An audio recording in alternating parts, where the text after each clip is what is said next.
Making headlines this hour, Parliamentary Finance Committee takes the initiative to address issues with and Health Ministry holds extensive deliberations with civil society organizations as part of the effort to introduce a generational tobacco ban.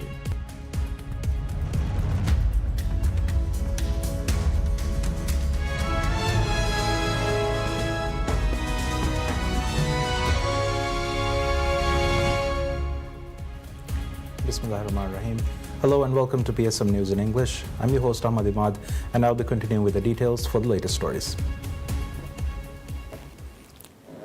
The Parliamentary Finance Committee takes the initiative to address the long-standing issues within the pension coverage in the country. During the committee sit-down on April 8th, committee members highlighted the overlap in the Pension Act and the Civil Service Act, which has led to a double pension issue.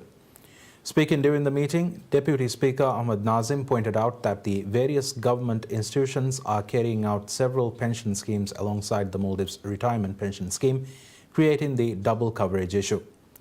He noted this double coverage in the pension scheme contributes to inequality for public sector employees, as well as causing a huge financial burden to the government in providing for these unfunded schemes.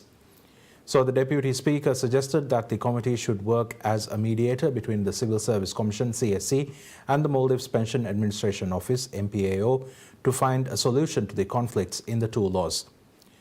Nazim also proposed to reform the pension coverage of civil servants in a way to avoid a drastic reduction in their pensions. Opposition Maldivian Democratic Party MDP lawmaker Abdul Ghafoor Musa pointed out that the state was currently spending $129.7 million annually on pensions, which he insisted was not financially sustainable. As a solution, he proposed to put a cap on pension contributions during the reform process. Additionally, he also proposed to annul all pension-related clauses in all public service laws to leave the Pension Act as the sole legislation on pension coverage. Based on the proposals and suggestions, the committee has resolved to initiate the process from next week by holding consultations with MPAO, CSC and all other relevant state agencies. Vice President Hussein Mohammad Latif extends his congratulations to the Global Council for Tolerance and Peace (GCTP) and the Non-Aligned Movement (NAM) Parliamentary Network on signing an agreement to strengthen global peace and stability. The agreement between the GCTP and the NAM Parliamentary Network was signed during the 150th Interparliamentary Union (IPU) Assembly currently ongoing in Uzbekistan. In a message shared on social media platform X, Vice President Hussein Mohammad Latif congratulated both organizations on the signing of the agreement. He noted that the agreement will play a vital role in strengthening international relations and promoting core principles of diplomacy, adding that the Maldives takes pride in working with the GCTP.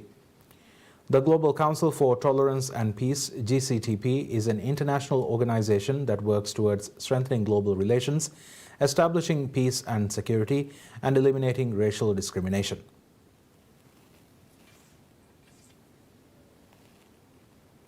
Senior officials from the Maldives and Pakistan hold a diplomatic meeting aimed at addressing waste management challenges through collaborative efforts. The discussions brought together Deputy Minister of Tourism and Environment for the Maldives, Ahmad Nizam, and Pakistan State Minister for Climate Change and Environmental Coordination, Dr. Shezra Mansab Ali Khan Haral. The Maldivian Environment Ministry described the talks as a concerted effort to strengthen cooperation in bolstering waste management infrastructure and capabilities. According to the ministry, Deputy Minister Nizam detailed the logistical challenges in ensuring safe transport and proper disposal, highlighting the complexities of waste management across the Maldives' scattered islands. These obstacles, he said, remain a critical concern for the nation as it seeks sustainable and effective solutions. The two officials, according to the ministry, also explored avenues for technical collaboration and the exchange of expertise. It said both delegations expressed a shared commitment to addressing environmental issues through unified efforts, highlighting the potential impact of joint initiatives on waste management practices. Attention also turned to the role of South Asia Cooperative Environment Programme, which both nations regard as a cornerstone of regional environmental collaboration. Officials reaffirmed their support for the organization's initiatives, which are viewed as essential to advancing sustainability across South Asia. The Environment Ministry also expressed optimism about the outcomes of the talks, suggesting the dialogue could serve as a springboard for deeper bilateral engagements on waste management and broader environmental issues. In addition, the ministry said officials also noted that the discussions reinforced the growing partnerships between Maldives and Pakistan. At home, the Maldivian government continues to advance its national waste management agenda. A major initiative currently underway seeks to establish waste management centers on 109 islands, a project led by 3 state-owned companies including Maldives Transport and Contracting Company MTCC, Fenaka Corporation Limited and Road Development Corporation RDC. Adding to momentum to these efforts, the Maldives reaffirms commitment to combating plastic pollution by participating in the South Asian Regional Meeting on Plastic-Free Rivers and Seas held in Colombo, Sri Lanka. The meeting was jointly organized by the South Asia Cooperative Environment Programme SACEP and the United Nations Office for Project Services UNOPS. The Ministry of Tourism and Environment said the Maldives was represented at the meeting by its Deputy Minister Ahmad Nizam. During the meeting, Nizam shared information on the country's progress and goals regarding plastic reduction. In his remarks, Deputy Minister Nizam said the Maldivian government aims to establish waste and resource management centers in all inhabited islands of the Maldives by the end of 2025. He also shared information on the steps taken so far by the Maldives to eliminate plastic use and relevant upcoming projects. Government officials from other South Asian countries also shared their experiences at the meeting. Discussions focused on the importance of increasing regional cooperation to reduce plastic pollution. The Ministry of Environment noted that the Maldives' participation in this meeting reflects the government's commitment to environmental protection. It also shows that the Maldives recognizes the importance of regional collaboration to eliminate plastic. Ministry of Health reveals extensive deliberations have been held with civil society organizations as part of the administration's efforts to introduce a groundbreaking public health policy that would prohibit tobacco use for future generations. This initiative, known as a generational ban, signals a decisive commitment from President Dr. Mohammad Muizzu's administration to combat smoking. The policy aims to ensure that individuals born after a specific year will never be able to legally purchase or use tobacco products. At the core of this ambitious plan, the Health Ministry has taken the lead in gathering diverse perspectives. Their consultations with civil society organizations, the Ministry has said, have focused on key strategies for implementation, including public awareness initiatives and mechanisms for enforcement. Ministry officials highlight that these discussions have been pivotal, offering insights that will shape the policy's success. This generational ban represents more than just a legislative measure for President Dr. Muizz. It embodies a broader vision for a healthier future. On the Rayituna Eku podcast, where the President first announced the initiative, he underscored the critical need to address tobacco use before it becomes habitual, reaffirming his administration's commitment to tackling the issue directly. Public sentiment appears to strongly support this bold move, with a social media poll conducted by the President highlighted significant approval for prohibiting tobacco use among those born in 2000 and onwards. Maldives Monetary Authority MMA figures show that the Maldives fishery sector has made a strong start to 2025, with exports up considerably in the first 2 months. According to MMA's monthly statistics report, fish exports in the first 2 months of the year were up by 35.1% in comparison to the same period last year. The figures showed that the country had exported 14,222.6 metric tons of fish in the first 2 months of 2025, compared to the 10,526.7 metric tons the previous year. The MMA report said the volume of exports of almost all major fish products had increased during the period. Maldives exported 10,402.9 metric tons of skipjack tuna, significantly up from the 6,466.3 metric tons last year, while yellowfin tuna exports were slightly up from 2,420.7 metric tons to 2,468.2 metric tons in the first 2 months of 2025. However, canned or pouched fish products were down from 1,306.9 metric tons to 750.1 metric tons this year. This administration, since taking over, has initiated significant efforts to enhance and diversify the country's fisheries industry. The biggest achievement to date has been to settle payments to fishermen within 48 hours, which has coincided with the increase in the volume of fish exports.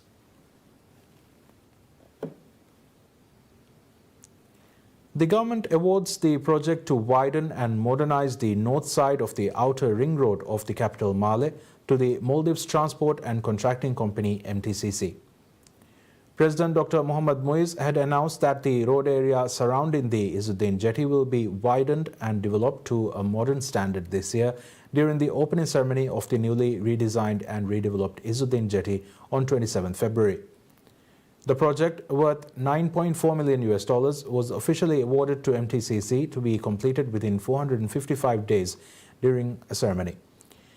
The project will develop an 830-meter area from the MTCC ferry terminal to the local market. The project will include the widening of the road by extending the quay wall, installation of drainage systems, sidewalks, road markings and signboards.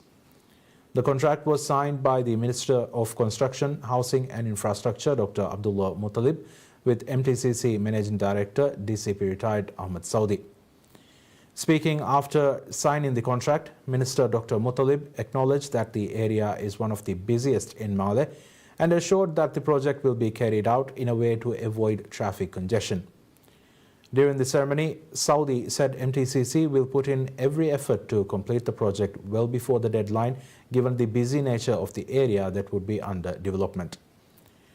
The government has committed to redeveloping all the roads of Male and Vidimale during the current term. While the road development project will be carried out as a grant aid from the Chinese government, the feasibility study for the project is currently ongoing. However, the area between the MTCC Hemweru ferry terminal and the local market is not part of the road development initiative under Chinese grant assistance, which has prompted the initiation of the project under state funds.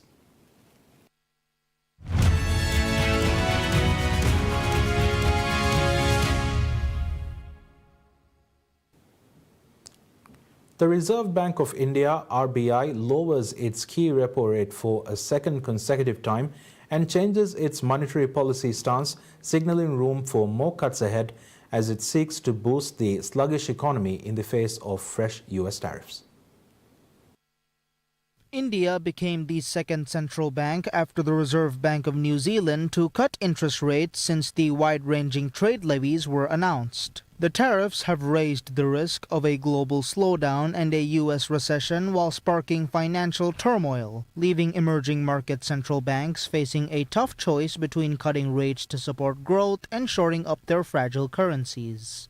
India's Monetary Policy Committee, MPC, which consists of 3 RBI and 3 external members, cut the repo rate by 25 basis points to 6% as expected. It started reducing rates with a quarter-point reduction in February, its first cut since May 2020. The central bank also changed its stance to accommodative from neutral. Accordingly, the MPC unanimously voted to reduce the policy repo rate by 25 basis points to 6%. Moreover, it also decided to change the stance from neutral to accommodative. Central Bank Governor Sanjay Malhotra said in his statement that the 26% tariffs announced by the U.S. on imports from India have exacerbated uncertainties, but quantifying the impact on growth is difficult. Growth is improving after a weak performance in the first half of the last financial year, 24-25, although it still remains lower than what we aspire for. All 6 MPC members voted to cut the repo rate and change the policy stance. Tesla starts selling cars in Saudi Arabia, a country where on a 900-kilometer stretch of its main east-west highway linking the capital Riyadh and the holy city of Makkah, there isn't a single charging station. Electric vehicle sales in the kingdom totaled just 2,000 last year, according to telemetry analyst Sam Abel-Smith, fewer than Tesla sold between breakfast and dinner on an average day. But Saudi Arabia has huge plans for EVs that Tesla has not been able to tap, partly because of a feud between its billionaire CEO, Elon Musk, and the kingdom's powerful public investment fund, a sovereign wealth fund that dates back to 2018. A new political landscape has given Musk an opportunity to change that. Relations between Riyadh and Musk have improved since he took a high-profile role in US President Donald Trump's election campaign and then a top position in his administration. In a coup for Riyadh, Trump is set to visit Saudi Arabia in the coming weeks in his first foreign trip, after asking the kingdom in January to spend upwards of $1 trillion in the US economy over 4 years, including military purchases. Tesla posted a 13% drop in first quarter sales earlier this month, its weakest performance in nearly 3 years, driven by a backlash against Musk's politics, rising competition, and delays for a Model Y refresh.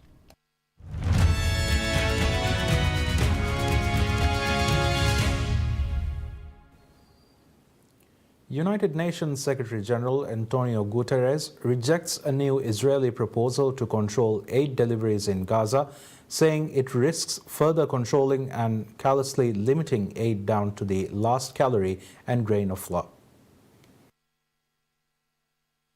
Guterres told reporters that the United Nations will not participate in any arrangement that does not fully respect the humanitarian principles: humanity, impartiality, independence, and neutrality. UN agencies and our partners are ready and determined to deliver. But Israeli authorities' newly proposed authorization mechanisms for aid delivery risk further controlling and callously limiting aid down to the last calorie and grain of flour. Let me be clear. We will not participate in any arrangement that does not fully respect the humanitarian principles: humanity, impartiality, independence, and neutrality. Unimpeded humanitarian access must be guaranteed, and humanitarian personnel must be given the protection that they are accorded under international law. Proposed a structured monitoring and aid entry mechanism for Gaza. The mechanism is designed to support aid organizations, enhance oversight accountability, and ensure that assistance reaches the civilian population in need rather than being diverted and stolen by Hamas, Kogad posted on X on April 6th. Jonathan Whitall, the senior UN aid official for Gaza and the West Bank, said last week that there was no evidence of aid being diverted. Israel last month resumed its bombardment of Gaza after a 2-month truce and sent troops back into the enclave. More than an entire month has passed without a drop of aid into Gaza. No food, no fuel, no medicine, no commercial supplies. As aid has dried up, the floodgates of horror have reopened. Gaza is a killing field, and civilians are in an endless death loop. Israel says it does not exercise effective control over Gaza and therefore is not an occupying power. According to Israeli tallies, the war in Gaza was triggered on October 7, 2023, when Hamas killed 1,200 people in southern Israel and took some 250 hostages. Since then, more than 50,000 Palestinians have been killed, according to Gaza health authorities. Protesters hold signs and shout slogans during a protest against U.S. Secretary of Defense Pete Hegseth during his visit to Panama in Panama City.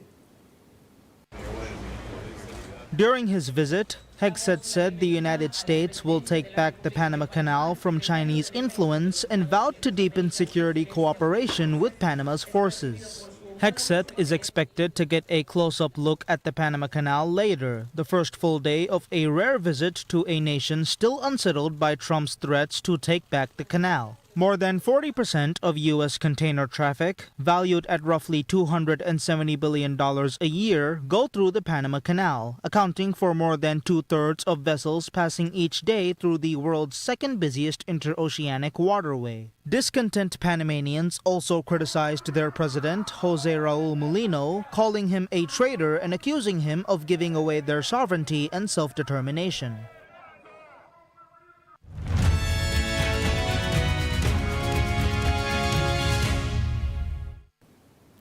FIFA President Gianni Infantino reveals that FIFA will donate $1 million to each host city of the 2025 Club World Cup to build mini pitches for young people. The donation is part of FIFA's legacy plan for the expanded tournament, which is set to offer $1 billion to the participating clubs in total prize money, including $125 million to the eventual championship. Infantino made the announcement during a visit to MLS side Nashville SC on April 8th, accompanied by FIFA Foundation CEO Yuri Yorkaev and Chief Football Officer Jill Ellis. Yes, for FIFA, of course, legacy is extremely important, and as a matter of fact, these days we are creating a FIFA Foundation USA, but of course on top of that we are also leaving a legacy to each and every one of the 11 host cities of the matches for the FIFA Club World Cup. $1 million per host city to do what? Well, to build some mini pitches in areas where they are most needed, and also to have activities for children, for girls and boys in these areas on these pitches to make them pass some good time and enjoy soccer in the host cities of the FIFA Club World Cup. $1 million per city. The Music City is one of 11 venues across the United States hosting the 2025 edition of the 32-team Club World Cup, which kicks off on June 14. Nashville's 30,000-seater Geodis Park is the largest purpose-built soccer stadium in the country and will host 3 group games during the tournament. The final will be held at MetLife Stadium in New Jersey on July 13th, which will also be the setting for the World Cup final next year.